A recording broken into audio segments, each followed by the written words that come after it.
Muy buenas tardes a todos y bienvenidos a un nuevo programa de Viajando en el Tiempo aquí en Radio Agricultura y Agricultura TV. Y estamos listas con la Barbarita. ¿Cómo estás, Barbarita? Muy bien, pues Maida, muy contenta como todas las semanas de estar acompañándolos en nuestro programa, donde viajamos virtualmente en el tiempo, en el espacio, donde hemos ido a conocer distintos personajes. Hemos viajado muchísimo. Muchísimo. Muchísimo. Y hoy día vamos a viajar a conocer a uno de los grandes genios de la historia. Sí. La verdad es que yo creo que en la mente de las personas, sobre todo en el siglo XXI, es probablemente, tal vez, para muchos el más grande. Yo creo que es uno de los grandes, porque hay muchísimos que son genios. Lo que pasa es que, básicamente, lo que lo diferencia a él es que incursionó en tantas cosas. En tantas cosas. Y por lo tanto es tan difícil definirlo. Yo creo que no tiene definición. No tiene definición. Y estamos hablando de Leonardo da Vinci. O sea, cuando alguien puede firmar Leonardo y punto, Leonardo. quiere decir que ya es No, pero absolutamente. Muy grande. Sí, pues, y a lo mejor muchas veces pasa que en la retina de la gente, o sea, tú dices Leonardo da Vinci y la gente dice, sí, un genio, esa definición de este polímata que abarca tantas cosas, pero claro, uno dice pintor, Renacimiento. Pero de repente como lo que menos hizo fue pintar. O sea, pintó poco, de hecho, terminó poco, hizo algunas cosas más, pero en realidad Leonardo auténtico está en sus cuadernitos, esos cuadernitos que eran como las libretitas que nosotros andamos trayendo, pero yo creo que las nuestras no van a pasar a la historia como algo enmarcable. De partida él tenía mucho más linda letra que nosotros. Sí, bueno, mis libretitas tienen como puras cosas pendientes. Tengo que hacer esto, pagar la cuenta de no sé qué, hay que hacer esto, Claro, no, Leonardo se entusiasmó, estudió, o sea, bueno, yo creo que nunca dejó de ser un curioso por naturaleza, así como claro, esa curiosidad de niño chico. Lo más increíble cuando nosotros decimos estas libretitas, que son los códices, son cosas que él exploró, que él investigó, pero no porque alguien se las encargara, no porque alguien le pagara por eso, sino que porque él tenía una curiosidad genuina de querer conocer más. Tenía, dicen por ahí que, bueno, piensa tú, en el fondo, el propio Aristóteles decía, nadie ama lo que no conoce, y en el fondo, en la medida que Leonardo entraba en un tema, se entusiasmaba, pasaba a tener este amor tan profundo por ese tema, que lo desarrollaba en una profundidad que cualquier persona, digamos, normal en general, pensemos en la norma, no lo hace. Claro. O sea, era extraordinario en el sentido que rompía toda norma, porque lo común es que tú indagues en algo porque te contratan para eso. Claro, porque te pagan. Porque te pagan. Estás como medio obligado, si no es como un poco esa naturaleza humana de o sea, no hacer más de lo que es necesario, como para cumplir. Pues, ¿no? Claro, un poco como también podríamos pensar así como en el síndrome de funcionario, que a la hora que termina se le cae el lápiz. Claro. No, Leonardo en el fondo va a tener el lápiz puesto, no se le va a caer nunca, y es más, lo que lo define, a mí me encanta cuando él efectivamente ya es conocido y ha perdido su trabajo permanente, porque tuvo trabajos permanentes, después de que conquistaron Milán, y efectivamente después de picotear un poco en cada lugar está desempleado, y alguien se acerca y dice, maestro, estoy tan preocupado, usted está desempleado, y Leonardo contesta algo magnífico, dice, desempleado, pero no desocupado. No es lo mismo. Claro, no es lo mismo. No, él siempre estuvo ocupado. Siempre se inventó algo. Claro. Así que bueno, pero como para entrar un poco en su vida y en su época, hay que entender que este Leonardo nace en el lugar preciso, en el momento preciso y en la familia precisa para que efectivamente logre ser el genio que es. Y entonces, momento después de la peste negra, porque eso tiene grandes consecuencias para lo que van a ser, en el fondo, esta Italia que todavía no es Italia. Exactamente. Bueno, la peste negra es un momento, un punto de inflexión, particularmente porque post-peste, y hay que entender que en la peste negra se murió la mitad de la población, lo que no es menor. La gente tiende o ha tendido a comparar la peste negra con lo que vivimos hace poco tiempo en la pandemia. No, y la verdad es que no hay comparación posible. Imagínate la mitad de la población, ¿sabes? Es algo brutal, que es un hecatombe por donde lo mire. Y ciertamente la peste negra, que va a matar a la mitad de la población europea, va a tener como colateral posterior, no necesariamente buscado, pero es lo que va a suceder, un auge económico. Un auge económico que va a tener que ver con que si se muere la mitad, pensémoslo así, la torta ya se va a dividir. Se reparte entre menos. La fortuna, en el fondo de una familia van a morir todos y esas fortunas se van a pasar a gente que nunca lo tenía pensado, por una parte. Pero por otro lado, se van a morir los panaderos, los herreros, los carpinteros, los campesinos. Y entonces va a venir un señor y va a decir, bueno, yo te contrato como campesino. Y entonces él va a decir, bueno, pero claro, yo cobro, vale antes más, cobraba 10, ahora 100. no hay, por Claro. escasez, básicamente, ahora cobro 100. ¿Cómo vas a cobrar 100? Pero bueno, entonces no. Entonces, Claro. los salarios reales de todos van a subir. Pero además hay que sumarle un punto económico que es bien importante, que es esta constatación que la gente va a tener en la psiqui. Claro, de que, el cambio psicológico que produce la peste negra. exacto, que la muerte está presente, porque la muerte siempre ha estado. ¿Ya? Y un poco pensando en el hoy día la muerte es una certeza, igual que siempre. Pero la gente no quiere pensar en la muerte, no quiere pensar en la vejez, no quiere pensar en incorporar la muerte en nada. La palabra muerte es algo que la queremos eliminar. ¿Ya? En el siglo XIV, digamos, post-peste, siglo XV, digámoslo así, la muerte está tan presente que la gente no está dispuesta a guardar para el futuro. No, en el fondo, esto va a desarmar un poco el concepto del ahorro y el gasto va a ser, Claro. la gente está dispuesta a gastar. Claro, cambia la visión de la muerte, esta cosa de que en realidad la muerte no es una muerte tranquila, o sea, es como una especie como de castigo divino, y también cambia la visión de la vida por esto, o sea, como es tan certero de que te vas a morir, bueno, entonces Gastemos, claro, para que vamos a pasémoslo guardar, bien, po. mañana podemos morirnos. Exactamente, hay que comprender que en ese periodo hay muchas cosas que cambian, o sea, hasta las oraciones se transforman en oraciones pues. desesperadas, o sea, hasta el... Surge el claro, Dios te salve, reina y madre. claro, Si tú lo analizas. a ti suspiramos, gemiendo y llorando en este valle de lágrimas, o sea, ¿verdad? Una Vuelve tragedia. a nosotros tus ojos misericordiosos. Claro. Tremendo. Tremendo. No, y la ira de Dios, él dice Claro. que ya no se reza, pero en el fondo la pregunta es, ¿por qué está pasando esto? Tiene que haber una razón. Entonces, efectivamente, psicológicamente, el siglo siguiente va a tener esta idea como del llamado carpe diem, es decir, Claro. vivamos, aprovechemos. A puro gozar, ya, nomás. a gozar. Pero además va a haber plata disponible y eso va a implicar que el siglo XV sea muy lujoso. Porque además va a tener que ver, yo siempre digo, con muchas platas nuevas. Las platas nuevas Sí, siempre liuris. son ostentosas. O sea, el que siempre tuvo generalmente es bastante austero, pero la austeridad no la tiene el que no tuvo y que quiere mostrar que tiene. Que tiene, O sí. sea, es como esa forma del querer mostrar. Eso por una parte, pero por otra parte es importante que con la peste negra se producen cambios tecnológicos que va a tener que ver también con la pérdida de la población, porque es necesario inventar, digamos, artefactos y cosas para suplir la falta de mano de obra. Y en ese contexto es que Johannes Gutenberg inventa la imprenta. Y la invención de la imprenta va a producir una revolución de las ideas. Por lo tanto, Leonardo va a nacer en un periodo de auge económico, primero. Segundo, en un periodo intelectualmente con un gran desarrollo. Y además va a tener la suerte, y ojo con lo que voy a decir porque todos van a decir Sí, que está ¿cómo diciendo. va a ser suerte? Va a tener la suerte de ser hijo ilegítimo. Y uno dice, pero ¿cómo va a tener la suerte? Sí, porque él va a ser el hijo ilegítimo de Piero, que era un notario. Si él hubiese sido hijo legítimo, habría tenido una educación para heredar ser la profesión notario. del padre. O sea, habría sido notario y Leonardo va a ser un hombre muy inquieto y habría sido un pésimo notario. Pésimo. Pero como es hijo ilegítimo, que evidentemente sí lo van a acoger, el abuelo se va a hacer cargo de él, el hijo de este notario con una campesina, y el abuelo se va a hacer cargo de él y por eso, aunque nace en Anquiano, lo van a llevar A Vinci, lo van a criar, bautizan. le van a dar educación, pero una educación formal, sí. Claro, pero por ejemplo, pero no va a hablaba aprender, latín. No hablaba latín, pero sabía Claro. leer, sabía escribir, que eso va a ser importante. Y además, el abuelo se va a dar cuenta de que el niño es pensamiento dibujado. O sea, hay que imaginarlo en Vinci, que es un pueblo, o sea, Vinci Sí, es un pueblo pueblito chiquitito, súper pequeño. sí.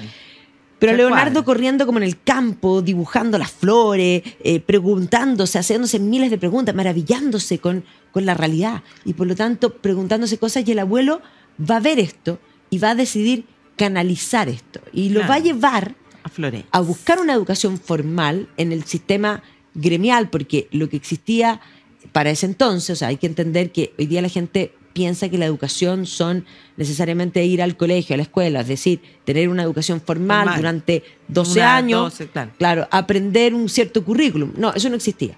Y eso no existía y eso no va a existir hasta el final del siglo XIX. O sea, entonces, ayer. Claro, ayer. La historia. Antes de eso había cierta educación, pero cada uno enseñaba lo que quería.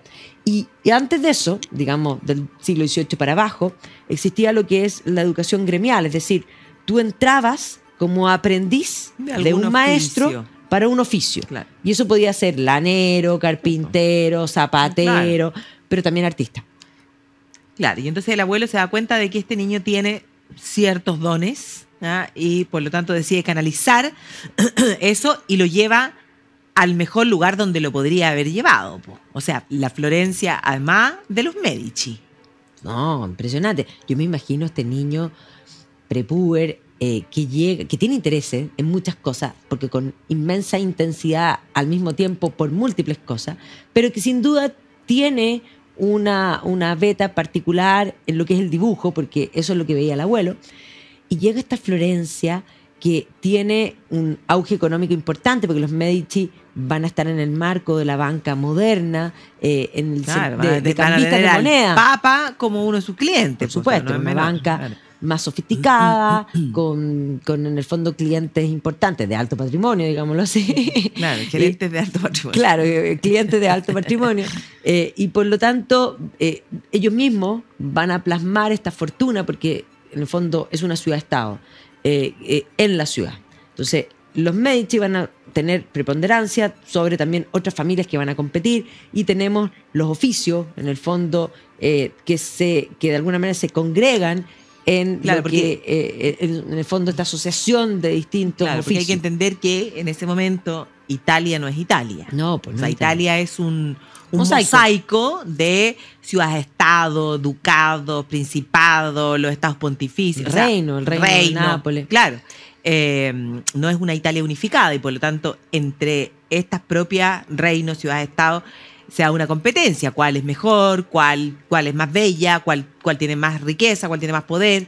Y entonces, bueno, Florencia lleva como podríamos decir, la delantera en muchos aspectos. En muchos aspectos. Y de hecho los Medici, debido a que tienen el tema económico resuelto, porque una cosa súper importante para entender lo que sucede en este tiempo, aparte de lo que estábamos hablando recién, es que cuando efectivamente la economía va bien y tú tienes resueltas las necesidades básicas, te puedes preocupar de otras cosas. Entonces, efectivamente, el arte florece particularmente cuando la economía está bien.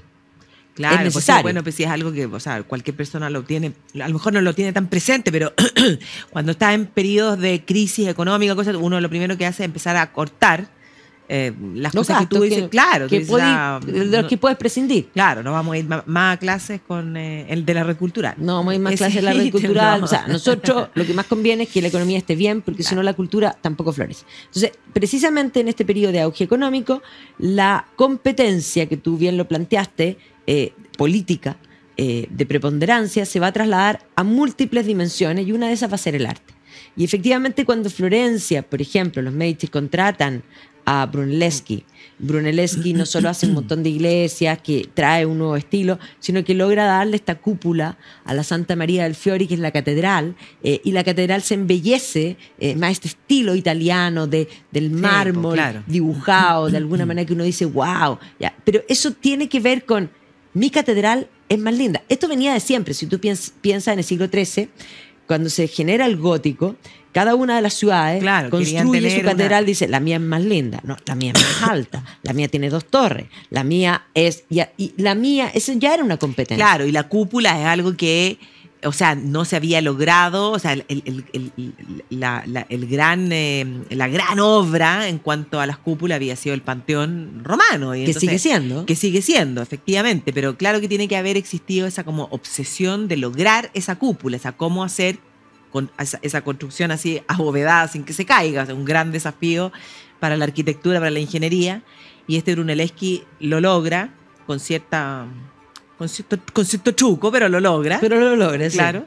Sí. Y el resto de las ciudades tienen que haber, claro, empieza esa cosa como la obsesión de yo también quiero tener mi cúpula. No, por supuesto, Roma después no va a descansar hasta tener Hasta la tener, propia. claro. Y si nosotros pensamos después, se quema Londres, Christopher Wren hace San Paul y Nicolás I hace San Rusia, Isaac. sí, po. O sea, todos quieren cúpula, es político. Entonces, Ahí llega Leonardo. ahí llega Leonardo y a esto súmale en la calle, el Orsa Michele lleno de esculturas, Donatello, el propio, en el fondo, si tú piensas en Ghiberti, Claro. que había hecho las puertas del Batisterio, o sea, había un desarrollo de las artes, pero en todas sus dimensiones, porque los frescos hay que pensar en Giotto, que efectivamente va a ser el campanil, pero además va a ser el fresco, el arte del fresco va a ser algo que va a empezar a surgir, digamos, en este periodo, lo que te permite poder, porque no es tan fácil pintar sobre un muro, o sea, No.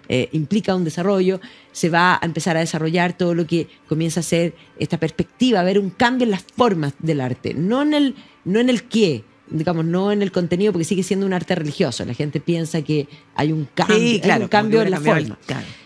Pero claro, ahí va a llegar y el abuelo va a elegir el taller de Andrea Verrocchio, que era un taller, digamos, multidisciplinario, digamos. Claro, así. no era solo para pintar. No, Hacía muchas cosas en el taller de Verrocchio. exactamente. Así que también ahí podríamos decir que la elección fue la acertada. Pero ya hablamos un poco más de lo que sucede en el taller de Verrocchio a vuelta de comercial. Agricultura TV.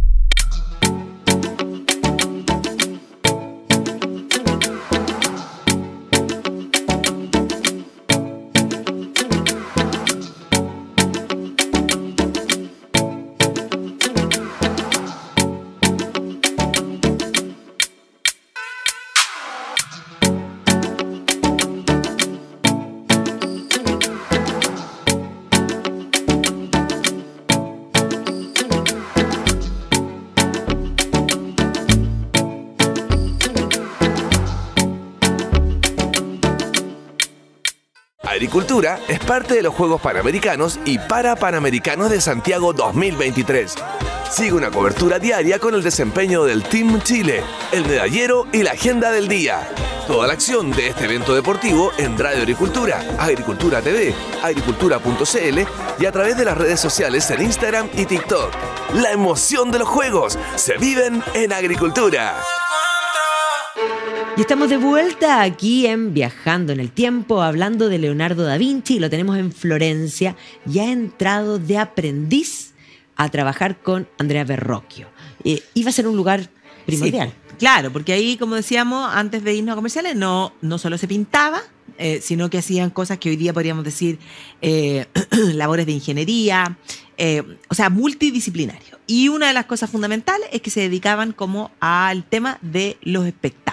O sea, hoy día podríamos decir como un productor de eventos. Sí, po. Eso era el taller de Verrocchio y ahí comienza a desarrollarse y eso va a ser fundamental, el hecho de que Leonardo, evidentemente que entró, ya como todos los seres humanos, probablemente sirviendo el café, limpiando los pinceles y preparando los colores, las pinturas o tensando las telas para los que pintaban.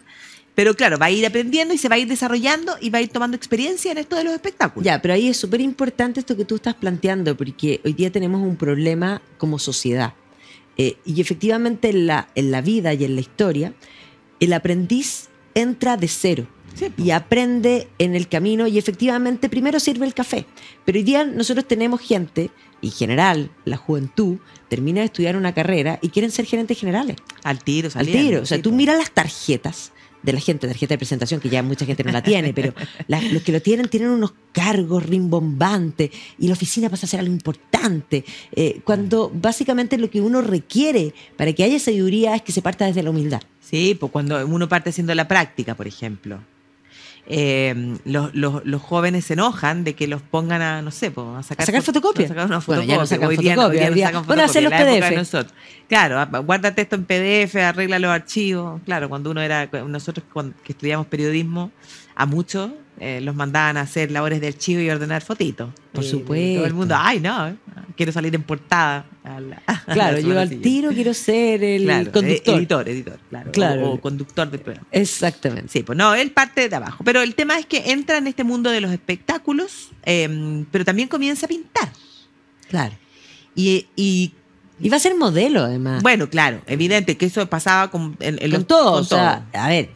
Y eso es lo que era- nos permite saber cómo era. Exacto. De hecho, hay un ángel de Verrocchio y hay una escultura en bronce que notablemente son Es la misma, es él. figura y probablemente es Leonardo, que era rubiecito, crespito y bastante buen mozo. Sí, y como un buen cuerpo, o sea, bien fit. Pero es decir, o sea, El hombre del Vitruvio es él. No, o sea, perdóname. A lo mejor se hizo Photoshop. Claro, él mismo se arregló su poco. Yo se creo que puso, sí. sí. De Sí, todas si maneras. yo fuera buena para dibujar y me tuviera que dibujar a mí misma, seguro que me borro un par de arrugas. De todas no me maneras. las pondría todas. De todas maneras, de todas maneras. Pero tiene Se que haber puso un sido bien filtro. espléndido, sí. Tiene que haber sido espléndido. Además, Pero- encantador tiene que haber sido. Sí, porque era bueno para la Divertido, fiesta, interesante. No más entrete que hay, imagínate Lo más conversar entrete que con hay, él. o sea, conversar Sí, con él. sí. De hecho, yo creo que cuando yo me muera, ¿Lo voy a buscar? lo voy a ir a buscar. Ah, sí. me parece. Voy a ir a hacerle un par de preguntas. Me parece. Le voy a preguntar algunas cosas respecto del vuelo de las De- libélulas. De la libélula. Oye, no, pero pinta, y ahí como que empieza a llamar la atención por Sí. los dotes que tenía para la pintura cuando en un cuadro del maestro tenían que ver 2 ángeles, pero solo hay uno porque no entraba, no había lugar para agregar el segundo y entonces Verrocchio le dice, píntate un ángel ahí en alguna parte. No, y hace una cosa increíble, porque ahí ya muestra lo que va a hacer Leonardo. Él se dedica a estudiar mucho antes de pintar. Y esa es la razón del por qué finalmente pinta poco. Precisamente porque cada cosa él se va a dar cuenta que requiere un estudio. Ese estudio requiere mucho tiempo y eso también va a explicar el por qué después en la vida va a abandonar muchos cuadros, porque se le van a ir presentando cosas y él las va a ir tomando y cada una de estas las va a tomar en mucha profundidad, con, digamos, lo que va a implicar que se demore mucho. Entonces, claro, el ángel resulta ser fabuloso y el propio Vasari, que escribe esta vida de los grandes pintores, por lo tanto es la fuente para estudiar a Leonardo, temprano para estudiar a Miguel Ángel y a tantos otros. El propio Vasari va a decir que Verrocchio habría colgado los pinceles, es decir, habría reconocido que el aprendiz superó al maestro. Pero claro, se va a inscribir ya en la Academia de San Lucas, es decir, va a estar licenciado, es artista, es maestro, porque si tú no eres maestro, tú no puedes ejercer. Entonces, él va a empezar a ejercer, va a pintar la Anunciación, y aquí están los Uffizi, que efectivamente también es considerado el primer cuadro importante de Leonardo, pero ¿cuántos estudios hay de la Anunciación? O sea, ahí se va a dar cuenta que las luces y las sombras son esenciales, va a hacer estudios de cómo se tiene que arrugar la pollera de la Virgen, la manga del ángel, o sea, ahí tú te das cuenta que es un pintor distinto. Claro, un pintor distinto que estudia muchísimo, que tiene que haber sido, en el fondo, esa búsqueda como de la perfección lo llevaba a entrar en distintos temas, o sea, a obsesionarse con las luces, con las sombras, cómo trabajar la profundidad, y eso es lo que hacía que, bueno, que pinta poco, o sea, si uno lo compara, no sé, No, sí, con poco. un Vincent Van Gogh, por ejemplo. No. O sea, no es nada. Vincent Van Gogh pintaba prácticamente un cuadro por día. Claro, y este otro tiene, con suerte, son 14, 15, si hay algunos disputados serán 19, 20, no hay más. No hay más. Mucho dibujo, Claro, mucho cuaderno, claro, eso pero- sí, muchos estudios, porque lo mismo, va a ser múltiples estudios para hacer una obra. Entonces, claro, va a hacer esta Anunciación, va a ser una serie de vírgenes en esa etapa temprana, lo van a contratar, de hecho, en el monasterio de San Donato para hacer una adoración de los Eso reyes. es muy divertido. Que el papá no- le consigue ese trabajo un poco Claro. desesperado por el hecho de que este niño, este joven no tenga trabajo, y le consigue el trabajo para que pinte esa adoración Y lo decepciona. y lo decepciona. Porque sí. no lo termina. Pero no solo no lo termina, hay una parte genial porque él le hace a los monjes un primer boceto en el que aparece ya el niño, los reyes magos, los camellos, o sea, se notaba que venían del oriente. Y luego viene con un segundo boceto donde los camellos no están. Entonces los monjes le dicen, Y los camellos. los camellos. Y él contesta, no es mi culpa, llegó mucha gente. Los camellos Quedaron detrás. No, mira, es que Leonardo tiene que haber sido genial, porque además era tincado a su idea, o sea, aquí nunca le importó los clientes, a él le importaba lo que él quería hacer, lo que él quería presentar, y por eso probablemente era, como tenía mucha iniciativa, era muy mal empleado, Claro. muy malo. Claro, porque después vamos a tenerlo en Milán, Sí. ¿cierto? Y Se va a Mil- contratar. No, pero hay que contar cómo llega a Milán. Porque, claro, estaba en este trabajo de San Donato, estaba con otro trabajo de un San Jerónimo que los abandona, porque hay una embajada que va a ir a Milán de Florencia. Claro, desde Florencia Y a esta Milán. embajada era artística. Y iban Músicos. músicos. Ya. Y Leonardo pide ir, porque había inventado, la gente no tiene idea, pero también inventa instrumentos musicales y compone Hasta música. claro. Y entonces él va con su instrumento, y ahí es donde dibuja el músico probablemente en ese momento. Y cuando llega con la embajada musical, digámoslo así, le presenta, o sea, él tenía una alta estima de sí mismo, que hay que decirlo, que es bien importante, porque cuando él todavía estaba en Florencia, el Papa Sixto contrata, en el fondo, a varios pintores para pintar la Capilla Sixtina, y Leonardo los laterales. Claro. Y Leonardo considera que esto es el colmo, que no lo haya llamado. ¿Ya? Siendo que está Botticelli, Perugino, Claro. Ghirlandaio y varios otros, Nani, en fin, pero no lo llama. Entonces, también aquí tenía una alta estima.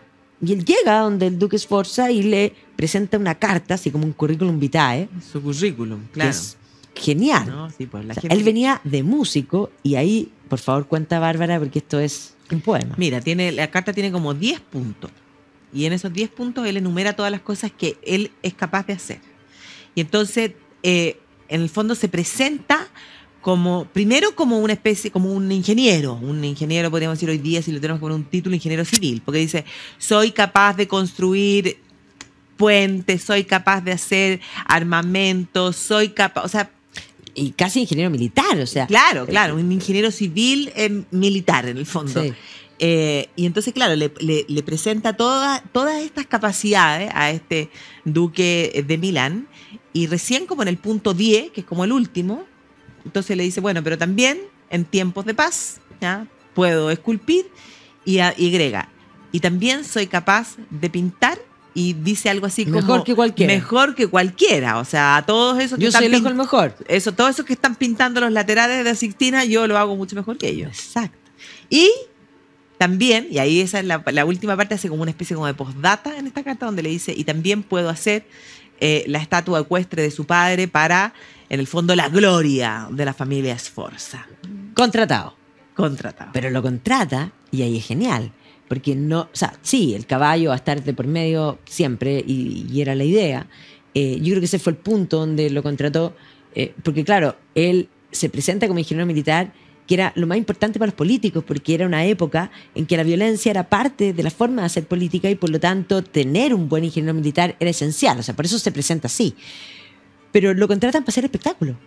Claro, lo contratan para hacer espectáculo, y de ahí entonces gran parte de lo que se ve en sus códices, en sus cuadernos, son todos los estudios que él hace para una serie de artefactos, máquinas, esa cosa que es como un helicóptero, que tenían que ver no con que él estuviera obsesionado con la idea de volar, sino que cómo hacer en estas escenografías, donde además hace los vestuarios, cómo hacer que, no sé, pues un actor bajara del segundo piso sin caerse, sin que se produjera un accidente. Pues. Entonces, Sí, pues. un espectáculo, o sea, toda una cosa escénica, ¿ya? Una teatralidad que va a ser parte de la manera en la que además Leonardo pinta. Sí, pues. Porque en sus pinturas, y probablemente en eso es lo que más destaca, es que Leonardo probablemente es el primero que logra dar vida a la figura pintada, o sea, logra la representación de emociones, de sentimientos, o sea, o las caras de rabia o las caras de horror, o no sé, si pensamos en la Mona Lisa, todo el mundo se pregunta, hasta el día de hoy, ¿De por qué se ríe? ¿por qué se ríe? ¿Ah? ¿Por qué se ríe la Gioconda? ¿Ah? Exactamente. Claro, pero él busca también eso, porque siempre se ha planteado que habría sido Caravaggio el primero en buscar personas reales para pintar. Y no. Leonardo lo hizo primero. Leonardo probablemente pasaba el rato en la trattoria pensando dónde está el personaje que tiene en mente. Es lo mismo que un casting. Claro. Un casting hoy día, si tú pensáis por una película, ¿ya? ¿Quién sería el mejor para interpretar a, no sé, pensemos ahora que estamos prontos a estrenarse la película de Ridley Scott de Napoleón, Claro. que de alguna manera su visión de querer presentarlo, porque lo que va a hacer Ridley Scott ahora es presentar a Napoleón como un tirano, en el sentido, hablaremos prontamente de él, pero lo vamos a dejar para más adelante, precisamente como un alguien comparable con Hitler y con Stalin. Y uno dice, ¿pero cómo? Bueno, es que la cantidad de gente que murió en las guerras napoleónicas no es menor. ¿Verdad? Entonces, claro, elige a Joaquin Phoenix porque había sido cómodo en su película Gladiador. Claro. O sea, es como un casting, lo mismo. Él hace eso, sí. Claro, y entonces, bueno, dentro de, aparte de estar dedicado a los espectáculos, organizar las fiestas, los matrimonios de los miembros de la familia Sforza y todo eso, se le encarga, efectivamente, la estatua ecuestre del padre de Ludovico Sforza. Y ahí va a ser un tema que lo va a acompañar durante mucho tiempo, pero el punto es que Leonardo no va a hacer nunca la estatua ecuestre, porque primero parte por el caballo. Y entonces se obsesiona con la idea de que primero tiene que estudiar el caballo, las distintas posturas, los músculos, las posiciones, y se obsesiona con los caballos, y eso queda claro en todos los dibujos y series, y claro, que produce en ese periodo. Claro, y luego cuando ya ha estudiado el caballo y ahora Sforza le dice, ya pues, y la estatua. La estatua, entonces no, que tengo que estudiar el jinete. Entonces, eso lo lleva a estudiar básicamente anatomía. Pero entre medio, además, el propio Ludovico Sforza lo mandó a Hungría, entre otras cosas, como arquitecto. Él concursó en el concurso para remozar la Catedral de Milán, que no gana, pero va a hacer la fachada de la Catedral de Pavía, que tampoco la hace, pero ahí se junta con matemáticos y están hablando de las proporciones, básicamente porque han redescubierto el Tratado de Vitruvio, entonces están todos conversando. Y esta conversación, que puede haber sido con un vino de algo como informal, para él se convierte en una obsesión. Entonces se dedica a estudiar las proporciones, y luego entra en la anatomía, y luego entra en el fondo de la anatomía de los huesos, pero luego los músculos de todos los órganos internos. O sea, ahí tenemos precisamente este Leonardo, que la cantidad de horas hombre, si uno lo piensa, de esos dibujos, porque además hay que pensarlo con el realismo de la época. Es decir, esto implicaba conseguirse los cadáveres, esto implicaba dibujar con la luz del día y cuando se acababa a vela, con el olor de la descomposición. O sea, un trabajo impresionante, pero además un trabajo que no es para enseñar a otros, no es para publicar un libro, nadie se lo encargó, sino que es simplemente por para él. Claro. O sea, son cuadernos privados, me parece absolutamente increíble. Claro, pues y ahí entonces uno lo tiene y uno podría decir, ya, de todo lo que hemos dicho, uno puede decir, bueno, es ingeniero, también músico, es anatomista, entra en temas como que hoy día son física, ¿no? O sea, cosas que en realidad es impresionante. Y entonces, bueno, está en todo esto, hace su Hombre del Vitruvio, está trabajando paralelamente en el caballo, en el jinete, cuando unos monjes le piden un fresco. Sí. Un fresco de una última cena. Y ahí también tiene otra genialidad. Bueno, ahí en el fondo dicen, bueno, queremos que pinte una última cena. Y Leonardo pregunta, dice, ¿qué minuto de la última cena? Porque una cena dura mucho tiempo y yo solo puedo pintar un instante. Y los monjes miran con cara de, ¿una última cena? O sea, nunca lo habían pensado. O sea, Leonardo pensaba en cosas que la gente no pensaba. Y cuando tú te reías ahí de la libélula, que es verdad, nosotros tenemos ese... Pero Leonardo se pregunta si la libélula mueve las alas más rápido cuando sube o cuando baja. Algo que me imagino que no te has preguntado. Por eso te digo que cuando vaya al paraíso, le vas a preguntar. Voy a ir a preguntar. Bueno, y ahí entonces él dice, se pone a estudiar los 4 evangelios y decide pintar la última cena según San Juan en el momento preciso en que Cristo dice, uno de ustedes me va a traicionar. Pero el momento, o sea, si había un momento que pintar era ese. Ya, preciso, ese momento. Pero si tú piensas, los sientas todos para el mismo lado. Si tú lo sientas, si tú salís con tus amigos, no, te sientan todos para el mismo lado, pásame la sal, es un problema. No, claro. Uno de ustedes me va a traicionar, tipo, es un gran problema. Entonces, vamos a explicar un poquito más de la última cena de vuelta comercial. Agricultura TV.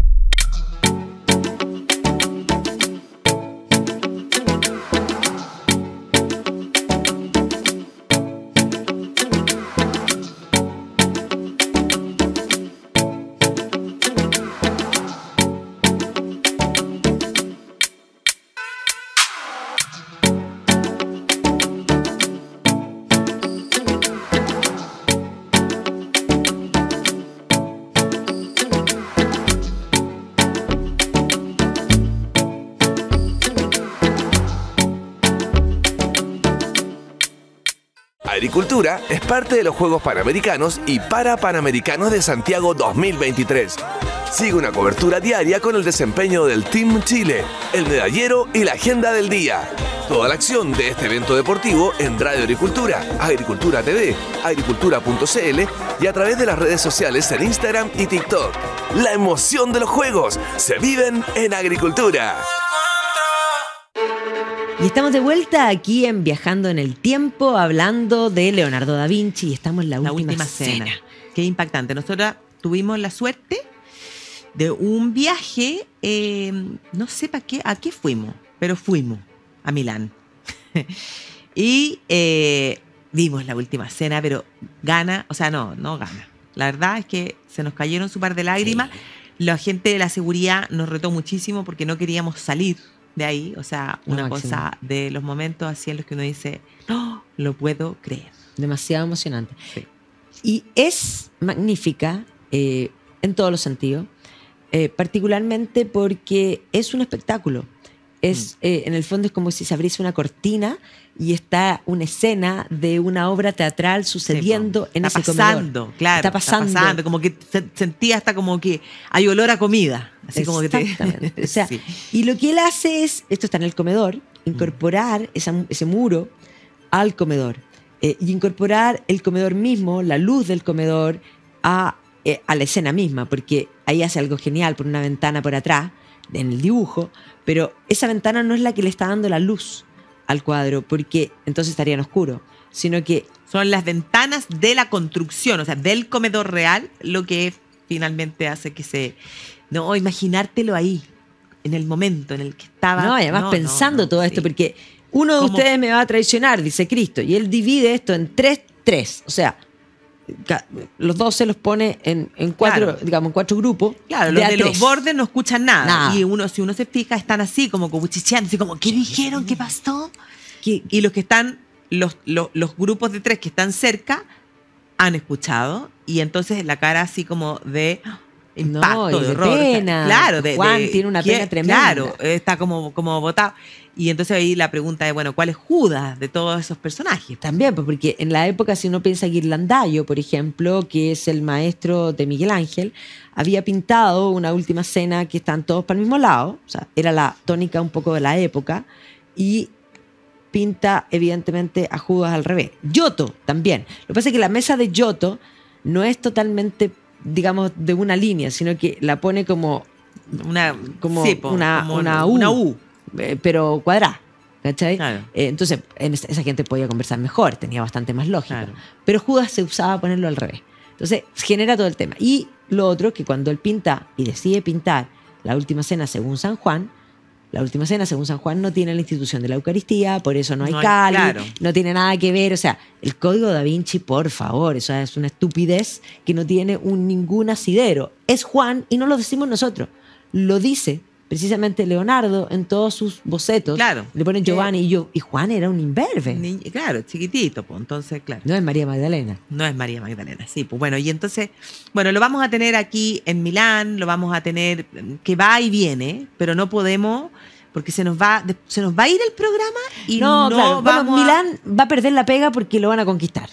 Claro, y ahí básicamente lo que va a hacer es pimponear, quedarse sin pega, después de 17 años, porque trabajó 17 años en Milán, va a trabajar un tiempo, en el fondo, en Venecia, va a estar en Mantua, va a Roma, le va mal porque sigue ahí, pinta el feto en el útero. Claro, está obsesionado con estos estudios de anatomía, porque claro, hay que recordar que otra de las obras que tiene, que es un San Jerónimo, que tampoco termina, pero ahí también nos da una clave de su manera de ser, sí, porque lo pinta, lo deja, uno puede decir, ya nunca terminaba lo que hacía, lo dejaba abandonado, pero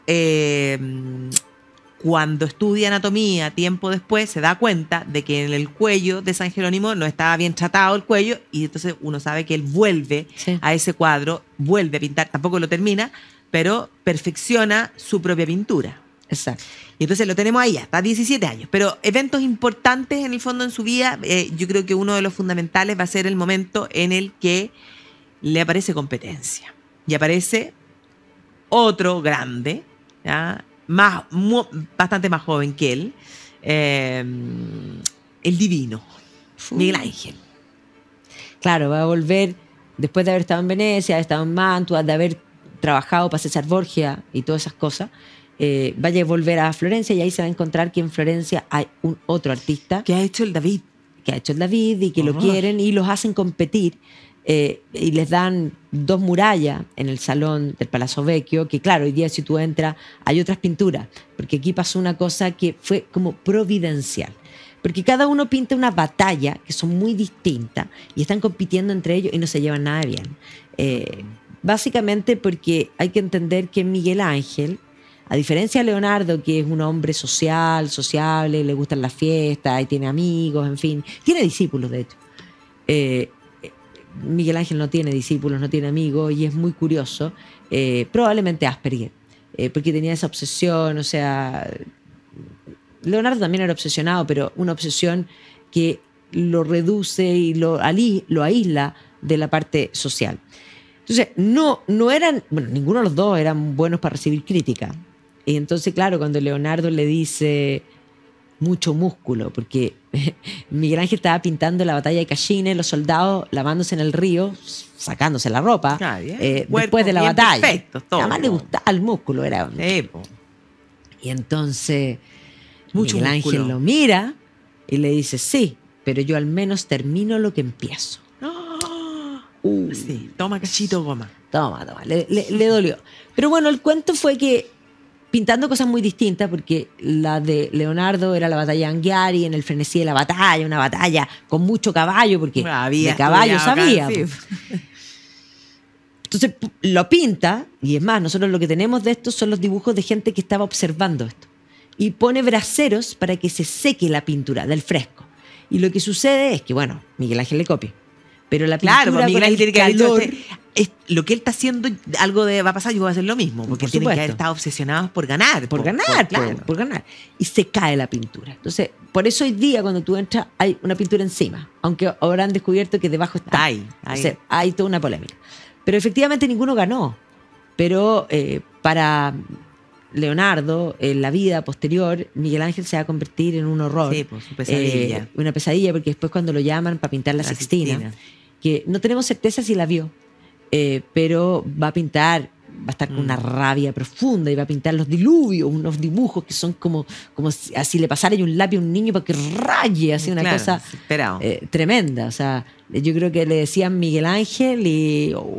Se le descomponía, o sea, se le acababa el día. Claro, pero lo que sí tenemos claro es que Leonardo no va a querer hacer lo que le piden, sino que hacer lo que él quiere. Porque de hecho, Isabel del Este le va a encargar un retrato, él le hace un boceto, pero después le dice no.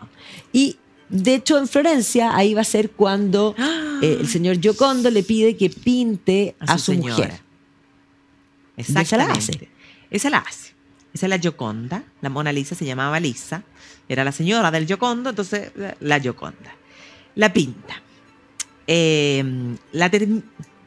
No sé si la termina, pero lo cierto es que lo acompaña durante toda la vida, el cuadro. Pero él decide pintar a esta mujer en una hora muy especial del día y por lo tanto la hace venir, no sabemos durante cuánto tiempo, pero el atardecer. Sí, todo, claro, la hora del atardecer. O sea que las fotos salen bien. Claro, y la hace venir, y venir, y venir, y venir, y la pinta, y la pinta.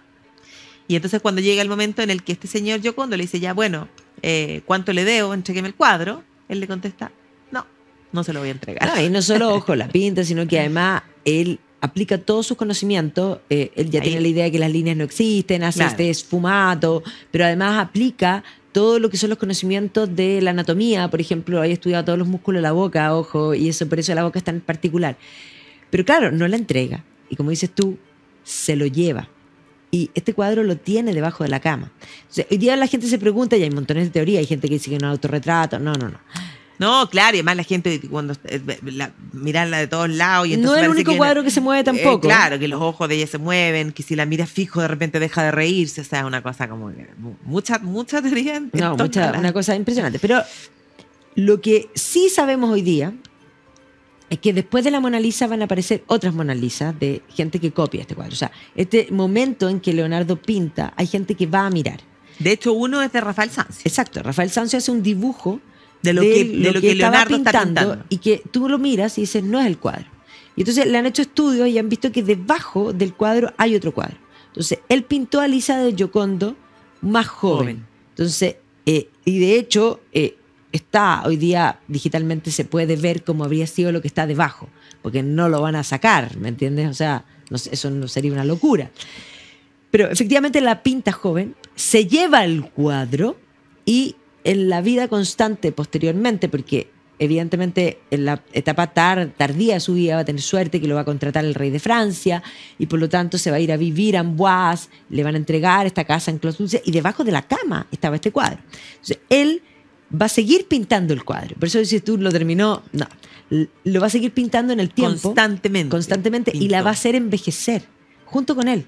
Entonces va a tener una relación muy profunda con el cuadro, probablemente que tiene que ver con una relación que tuvo con Lisa de Giocondo, que puede ser de muchos sentidos, porque puede ser carnal, puede no ser carnal, puede ser espiritual. Porque, bueno, si ella iba todas las tardes. Bueno, por eso, habrán conversado algo, no habrá, no entiendo. O sea, pero sin duda para él fue importante. A lo mejor más que conversar. Yo creo también. Ahora, hay gente que te dice, no, es que era homosexual. Tampoco sabemos. Y si lo era, no excluye nada. Claro. Ya, eso no explica ni contribuye. Lo que sí está claro es que el cuadro era demasiado importante para él. Sí, pues y el cuadro es el cuadro más famoso del mundo. Sí. Y porque además, ojo, lo que hizo famoso a la Gioconda no fue solamente esta historia que estamos contando ahora, sino que el cuadro a comienzo de siglo lo robaron. Porque es chico. Es súper chico. O sea, cuando uno lo dice, cuando uno llega al Louvre y llega frente y dice, no puede ser. No puede ser. No puede ser el cuadro más famoso del mundo. No, porque es muy chico. Y como dijo una de mi hija que tenía 9 años cuando la llevé ahí. Chico y feo. Entonces, claro, yo le expliqué del esfumado, le conté esta historia, pero no fue suficiente.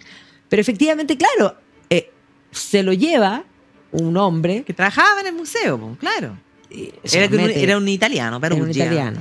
Claro, porque dice que el cuadro tendría que estar en Italia, de donde originalmente Leonardo, y no en Francia. Claro, pero fue un escándalo, una polémica en la prensa, culparon a Picasso, hubo interrogatorio, pero después apareció el cuadro. Claro, apareció el cuadro y ahí este hombre dice que ahí tuvo que devolverlo y declarar que, claro, su intención era llevar el cuadro a Italia.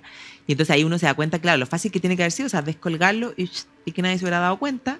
Y hoy día, bueno, las medidas de seguridad en torno a eso. Vidrio. O sea, no, claro. No, y además hoy día tú te das cuenta que la gente no tampoco sabe, porque siempre está lleno de gente, todos sacándole selfie, particularmente porque el cuadro trasciende, pasa a ser un ícono que además, si tú te fijas, es un cuadro que ha sido presentada, la Mona Lisa, en la cultura popular en miles de formas. O sea, si tú, por ejemplo, buscáis en el fondo estos emoji de Instagram para hablar de Leonardo, hay miles de la Mona Lisa.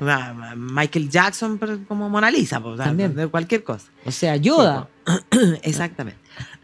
Sí, pues y eso, claro, se transforma en eso. Y ya al final de su vida, podríamos decir, es como, efectivamente como que recibe el pago probablemente en vida de poder tener una vejez y los últimos años de su vida haciendo lo que le venía en gana. Y eso es que lo que pasa es que él siempre hizo lo que le venía en gana, con la diferencia que antes muchas veces no le pagaban y vivió penurias, pero después heredó una plata a un tío, con eso también se manejó, pero la última etapa de su vida es como el trabajo ideal, en el sentido de cuando lo contrata el rey de Francia, él le dice, bueno, ¿y qué tengo que hacer? Lo que quiera. Lo que usted quiera. ¿Cómo? ¿Usted me va a pagar a mí para que yo haga lo que yo quiero? Que es como el sueño, porque efectivamente Leonardo era imposible de encasillar. Y por más que pensemos los 17 años con el duque de Milán, que el duque de Milán lo trató de orientar, hazme el caballo, no lo hizo nunca. No. Nunca iba a hacer lo que le encargaran. Él iba a hacer lo que quería hacer. Claro. Y entonces los últimos años de su vida hizo lo que quiso. ¿Cómo se llama? Vivió bastante bien. O sea, Clos-Dulce... No, cualquiera le acomoda. O sea, además que suficientemente grande, suficientemente chica, claro. suficientemente, o sea, muy linda casa. vivió muy bien. Vivió muy bien y bueno, ahí muere, en Francia. Y eso Sí. es lo que explica que, bueno, además va a ser enterrado, o sea, Francisco I va a hacer construir en el fondo una capillita que es la tumba de Leonardo, que es maravillosa, magnífica, y eso es lo que también explica que parte de su obra se encuentre en Francia. Y yo creo que en justicia está en Francia, porque en un momento en que, si pensamos en este concepto, maestro, usted está desempleado, sí, desempleado, pero no desocupado, Italia, da lo mismo qué lugar de lo que hoy es Italia, finalmente no van a ser los que le van a dar la oportunidad de hacer lo que quiera, y va a ser Francia. Sí, po. Por lo tanto, el pago de ese buen pasar lo merece el Louvre. Sí, pues, pero para los italianos no debe ser fácil.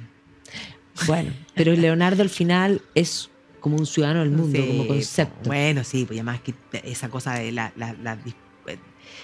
saber que en Estados Unidos hay 2 Da Vinci, por ejemplo, está en toda América. En Polonia, Claro, en fin. es como que están identificados los lugares que tienen. No, pero lo que no mencionamos, y con esto No, terminamos. los 450 millones de dólares. Sí. O Eso sea, es lo que un Leonardo que se aseguró que era un Leonardo, que había estado en disputa durante largo tiempo, fue subastado por Christie's en 450,4, creo que, millones de dólares. O sea, lejos.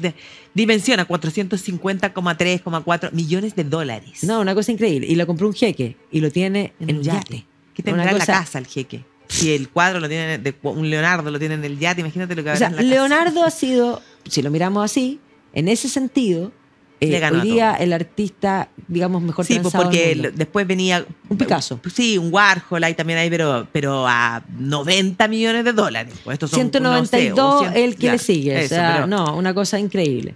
Así que Más bueno, del doble. Leonardo, el más grande o uno de los más grandes, hay tantos grandes. Así que estaremos aquí hablando después también de algún otro pintor. Sí, pues, extraordinario. Lo pasé súper bien. Qué bueno, espero que ustedes también lo hayan pasado bien. Y nos vemos la próxima semana aquí en este mismo lugar, a esta misma hora, en Viajando en el Tiempo. Así Nos que vemos. muchas gracias a ustedes, gracias Barbarita. Gracias. Nos vemos.